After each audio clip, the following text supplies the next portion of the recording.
Hello future doctors. તો આજના વિડીયોમાં આપણે વાત કરીશું ગુજરાતમાં તમારી મેડિકલ કોલેજના એડમિશન માટે કેટલું કટ ઓફ રહેવાનું છે. આની પહેલાંના ઘણા ખરા વિડીયોમાં મેં તમને મેડિકલ કોલેજનું કટ ઓફને લઈને ઘણા વિડીયો બનાવેલા છે, પરંતુ જે મેં લાસ્ટ વિડીયો બનાવેલો હતો તેમાં અંદાજિત 40થી 45 જેટલા વિદ્યાર્થીઓને કમેન્ટ આવેલી હતી. એક સાથે આટલા બધા વિદ્યાર્થીઓને કોમેન્ટમાં રિપ્લાય આપવા માટે ફરીથી વિડીયો બનાવ્યો છું. તો આ વિડીયોમાં તમે એન્ડ સુધી બન્યા રહેશો તો તમને ખબર પડી જશે કે કેટલા માર્ક પર તમારું એડમિશન થઈ જશે. તો ચાલો વિડીયો શરૂ કરીએ. તો તમને ખબર જ હશે કે ગુજરાતના મેડિકલ કોલેજ એડમિશન માટે તમારે પ્રોસેસ કઈ રીતે હોય છે. તો તે તો તમને ના સમજાવું તો બી તમને ખબર પડી જશે. તમારા ગુજરાત નીટ રેન્ક પછી તમારે એસીપીસીની વેબસાઇટ પરથી તમારી બધી જાહેરાત આવે છે.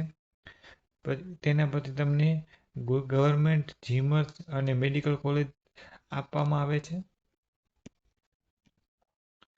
અહીં મેં તમને કેટેગરી વાઇઝ તમારો રેન્ક એટલે કે તમારો ગુજરાત રેન્ક છે. આ ફરીથી તમને જણાવી દઉં, અહીં તમારો ગુજરાત રેન્ક લખેલો છે. ઉપર તમને લખી જ આપું.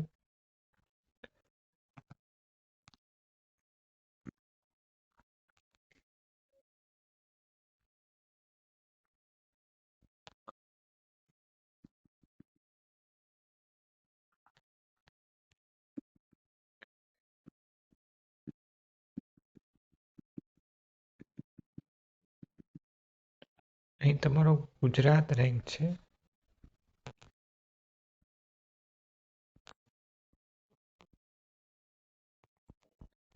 ગુજરાત રેન્ક છે. તમારે ગવર્મેન્ટ મેડિકલ કોલેજમાં ઓપન કેટેગરી માટે તમારે 1000 સુધીનો રેન્ક જોશે. અહીં મેં સેકન્ડ રાઉન્ડ સુધી તમારું કેટલો રેન્ક જોશે તે છે. અહીં લખી આપું તમને સેકન્ડ રાઉન્ડ.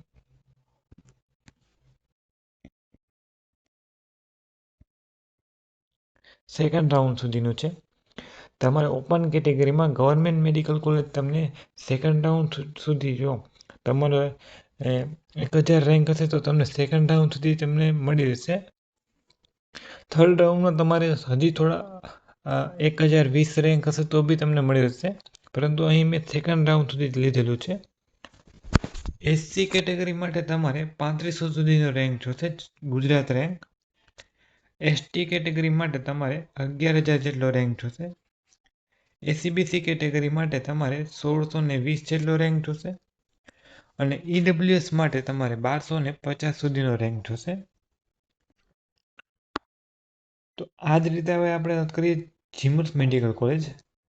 જીમર્સમાં તમારે અલગ અલગ કોલેજ મુજબ અલગ અલગ થોડું ઘણું કટ ઓફમાં ચેન્જીસ આવી શકે છે, પરંતુ મેં અહીં સ્પેસિફિકલી બધી જ જીમર્સ મેડિકલ કોલેજ માટે ગણેલું છે.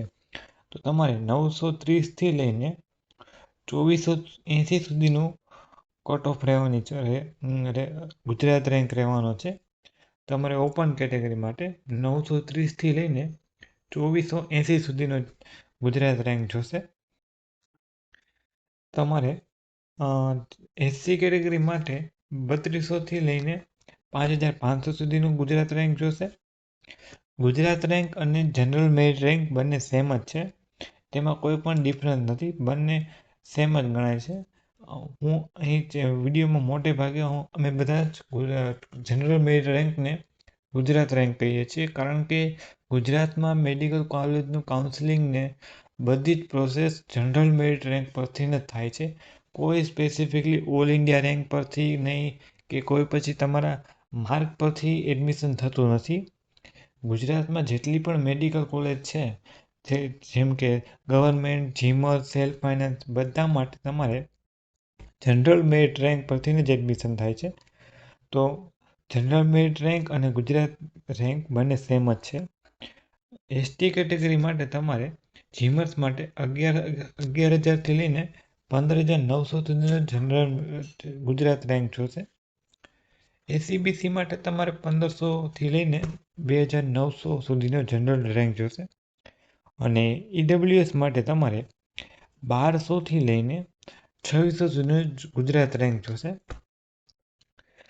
આ જ રીતે આપણે વાત કરીએ તો સેલ્ફ ફાઇનાન્સ મેડિકલ કોલેજ એટલે કે તમારે પ્રાઇવેટ મેડિકલ કોલેજમાં એડમિશન લેવું હોય તો પ્રાઇવેટ મેડિકલ કોલેજમાં તમારે ઓપન કેટેગરીમાં 2500થી લઈને 6400 સુધીનો ગુજરાત રેન્ક જોશે. ઓપન કેટેગરી માટે એસસી કેટેગરી માટે તમારે 5500થી લઈને 7900 સુધીનો ગુજરાત રેન્ક જોશે. એસટી કેટેગરી માટે તમારે 14000થી લઈને 16500 સુધીનો ગુજરાત રેન્ક જોશે. એસસીબીસી કેટેગરી માટે તમારે 3000થી લઈને 6500 સુધીનો ગુજરાત રેન્ક જોશે. અને ઈડબ્લ્યુએસ માટે તમારે 2600થી લઈને 6000 સુધીનો રેન્ક જોશે. તો આ મુજબના રેન્ક હશે. જો તમને કન્ફ્યુઝનમાં હોય તો જરૂરથી કોમેન્ટમાં જણાવો. પરંતુ જો તમે તમારો ગુજરાત રેન્ક કેટલો છે અને તેના પરથી તમને અંદાજો ના આવતો હોય તો કમેન્ટ કરજો. તો હું તમને રિપ્લાય આપીશ કે તમને કઈ મેડિકલ કોલેજ મળવા પાત્ર છે.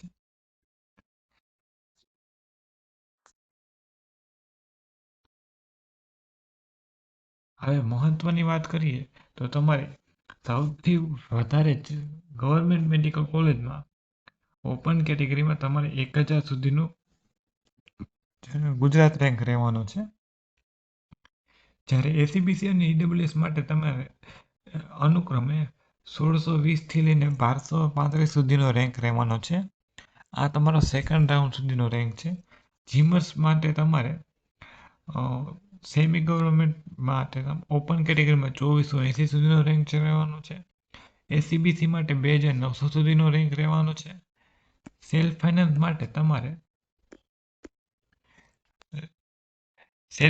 માટે તમારે કેટેગરી વાઇઝ અલગ અલગ હોઈ શકે છે. ઘણી ખરી સેલ્ફ ફાઇનાન્સ મેડિકલ એસટી કેટેગરીને ફક્ત ને ફક્ત ક્વોલિફાઈંગ ઉપર પણ એડમિશન મેળવી લે છે એસટી કેટેગરીના સ્ટુડન્ટને. પરંતુ તેઓ ફીમાં ઘણો ખરો વધારો હોય છે. ફી ખૂબ વધારે હોય છે સેલ્ફ ફાઇનાન્સની. અને એસટી કેટેગરીના સ્ટુડન્ટ ખૂબ ઓછા હોય છે.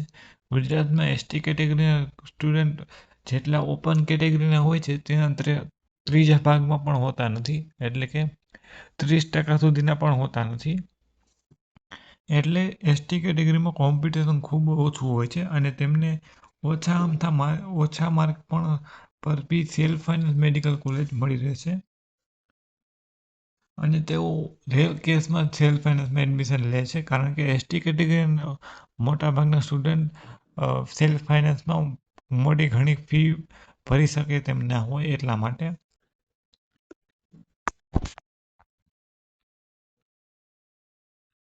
તો બેસ્ટ ઓફ લક તમને આ મુજબના જો તમારે માર્ક હોય તો all the best for the future. તમને શ્યોર જો તમારે ગવર્મેન્ટ મુજબના માર્ક હશે તો તમને ગવર્મેન્ટ મેડિકલ કોલેજ મળી રહેશે. જીમર્સ મુજબના હતા તો તમને sure GMERS rank medical college મળી રહેશે. અને તમને તમારા રેન્ક પરથી સેલ્ફ ફાઇનાન્સ મેડિકલ કોલેજ મળતી હોય તો તમને સેલ્ફ ફાઇનાન્સ મળી રહેશે. તો તમને આ વિડીયો પરથી હજુ થોડું ઘણું કન્ફ્યુઝન હોય તો જરૂરથી કોમેન્ટ કરજો. હું રિપ્લાય આપવાની પૂરી કોશિશ કરીશ. પરંતુ ઘણા ખરા વિડીયોમાં કોમેન્ટની સંખ્યા ખૂબ વધારે હોય છે અને તેનો રિપ્લાય આપવામાં મારે ખૂબ ટાઈમ વધારે જતો રહે છે એટલા માટે. તો જો તમે કન્ફ્યુઝનમાં હોય તો જરૂરથી કોમેન્ટ કરજો. હું રિપ્લાય આપીશ. તો આવા જ વિડીયો તમને આ ચેનલ ઉપરથી ઇઝીલી મળી રહેશે. અને જ્યાં સુધી તમારે મેડિકલ કોલેજમાં કાઉન્સેલિંગ નહીં થાય અથવા એડમિશન નહીં થાય ત્યાં સુધી તમને આ પ્રકારના વિડીયો મળી રહેશે. અને તે બી એ ફ્રી ઓફ કોસ્ટમાં મળી રહેશે. તમારી પાસે કોઈ પણ પ્રકારની ચાર્જ લેવામાં નથી આવતો. તો તમને વિડીયો ગમે તો જરૂરથી લાઈક કરજો અને ચેનલ સબસ્ક્રાઈબ કરજો. કારણ કે આ બધા જ પ્રકારની માહિતી તમને પેઇડ કાઉન્સેલિંગ બેચમાં આવી જ માહિતી મળે છે. અને આના કરતાં પણ ઘણી ખરી પેઇડ કાઉન્સેલિંગ બેચમાં પૈસા આપીને પણ આટલી બધી માહિતી આપતા નથી. તો અહીં તમને ફ્રી ઓફ કોસ્ટમાં મળે છે તો તેનો લાભ ઉઠાવો. જરૂરથી તમને વિડીયો ગમે તો લાઈક કરજો. અને આવા જ વિડીયો જોવા માટે ચેનલ સબસ્ક્રાઈબ કરવાનું ભૂલશો નહીં. Thank you for the watching video and best of luck for the future.